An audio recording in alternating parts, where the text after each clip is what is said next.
आज हनुमान जन्मोत्सवानिमित्त आपण जाणून घेऊया हनुमंताचा जन्म कसा झाला आणि हनुमान हे नाव कसे पडले. चला तर सुरुवात करूयात. भगवान हनुमान यांना अनेक नावांनी ओळखले जाते. त्यापैकी एक प्रसिद्ध नाव म्हणजेच वायुपुत्र. शास्त्रामध्ये त्यांना वातात्मज असेही म्हटले जाते, म्हणजेच वायूपासून उत्पन्न झालेला. तर हनुमानजीची आई अंजना यांना खूप काळापर्यंत अपत्य सुख मिळाले नाही. खूप प्रयत्न करूनही त्यांना संतान झाले नाही, म्हणून त्या खूप दुःखी झाल्या. त्यावेळी त्या मतंग ऋषी यांच्याकडे गेल्या. मतंग ऋषींनी त्यांना सांगितले की पंपा सरोवरच्या पूर्वेला असलेल्या नरसिंह आश्रमाजवळ नारायण पर्वतावर स्वामी तीर्थ इथे जाऊन स्नान करून 12 वर्षे कठोर तप व उपवास करा. तेव्हाच तुम्हाला पुत्र प्राप्त होईल.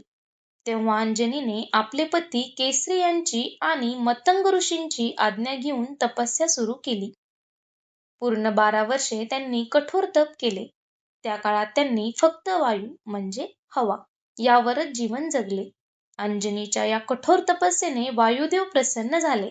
त्यांनी अंजनीला वरदान दिले, तुला एक तेजस्वी, शक्तिशाली आणि महान पुत्र प्राप्त होईल.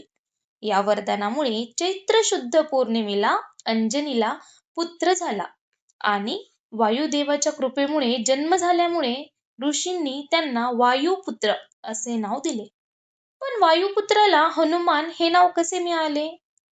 तर हनुमानजींनी लहानपणी सूर्याला फळ समजून पकडण्याचा प्रयत्न केला आणि त्यामुळे इंद्राच्या वज्राने त्यांच्या हनुवटीला इजा झाली आणि त्या घटनेमुळेच त्यांना हनुमान असे नाव मिळाले. तर ज्ञान वाढवा, धर्म वाचवा. माहिती आवडली असेल तर अशाच माहितीसाठी आमच्या चॅनलला लाईक, शेअर आणि सबस्क्राईब करायला विसरू नका.